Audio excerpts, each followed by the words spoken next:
Didier Deschamps, Thierry Henry stoppe sa carrière à New York. En attendant d'en savoir plus sur son futur proche de sportif ou pas, la réaction tout d'abord du sélectionneur, mais aussi celui d'un joueur que vous avez été et coéquipier de Thierry Henry.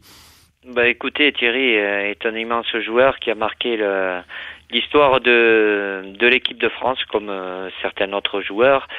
Maintenant, c'est un très très grand joueur qui arrête apparemment sa carrière professionnelle. Donc beaucoup de respect par rapport à ce qu'il avait. Et puis on a été partenaire aussi, donc il était tout jeune lorsqu'il est arrivé dans le groupe France. J'ai eu la chance aussi d'être avec lui pendant une année sous le maillot de la Juventus de Turin à ses débuts. Donc un grand bravo par rapport à tout ce qu'il a pu réaliser dans les différents clubs et avec l'équipe nationale. Si vous aviez un souvenir, un seul de Thierry Henry, quel serait-il ? Il y en a beaucoup, bien évidemment, mais je me rappelle surtout de ses débuts. Il avait 18 ans avec David Trezeguet, et lorsqu'ils ont participé à notre formidable aventure, à la victoire en Coupe du Monde à 98, et c'était des jeunes joueurs, mais qui avaient beaucoup de caractère, et lorsque les deux ont été amenés à tirer les pénaltys lors de la séance de tir au but face à l'Italie en quart de finale, il n'y a pas eu de soucis, et pourtant il y avait une responsabilité, un poids qui était important sur leurs épaules, mais ça augurait déjà la carrière qu'ils ont pu avoir l'un et l'autre après par la suite. Son image est celle d'un grand footballeur, et pourtant son image est décalée par rapport à la perception que peut en avoir le grand public. Vous avez une explication ? Non, ça arrive fréquemment que l'image d'un sportif ne reflète pas forcément la réalité. Après, Titi, je le connais suffisamment bien humainement. Il a fait des choix aussi dans sa gestion de carrière, dans sa communication. Donc, j'ai pas de jugement à porter là-dessus. Chacun est libre de choisir et de mener sa carrière et ses différentes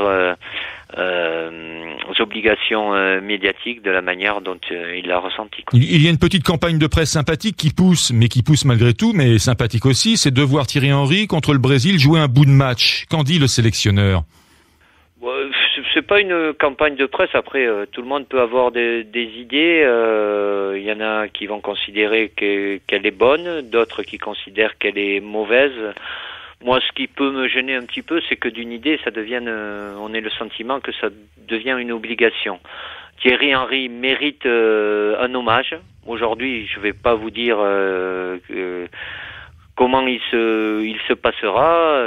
Je vais prendre le temps, parce que ça mérite réflexion, d'en discuter avec mon président, et on vous tiendra au courant, bien évidemment. Il y a deux options, de toute façon. C'est une petite réception sur la pelouse avant le match, ou un tout petit bout de match. Mais vous êtes un sélectionneur et un compétiteur, et même si c'est un match amical, c'est le Brésil, et il y a des points FIFA. Enfin bref, il y a autre chose derrière également. Non, mais là, on est dans un objectif même si c'est qu'un match amical, pour se préparer pour l'Euro. Ça, c'est la réalité. Après, Thierry Henry a porté ce maillot. Ça fait plusieurs années qu'il a arrêté sa carrière internationale aussi. Donc, il n'y a pas deux possibilités. Il y a plein de possibilités de lui rendre hommage. Mais je vous répète, je ne vais pas vous dire aujourd'hui comment ça se passera, parce que je ne le sais pas. Et ce sera ma dernière question. Il y en a tellement qui souhaitent un hommage qu'ils en deviennent presque maladroits. Je pense à Emmanuel Petit dans ses propos, dont vous avez sans doute pris connaissance. Oui. Après, les commentaires, il y a des pour, il y a des contre. Manu a eu une déclaration évidemment malheureuse, et la preuve, puisqu'il a présenté ses excuses aujourd'hui, donc c'est qu'il a estimé qu'il avait fait une erreur dans les propos qu'il avait tenus.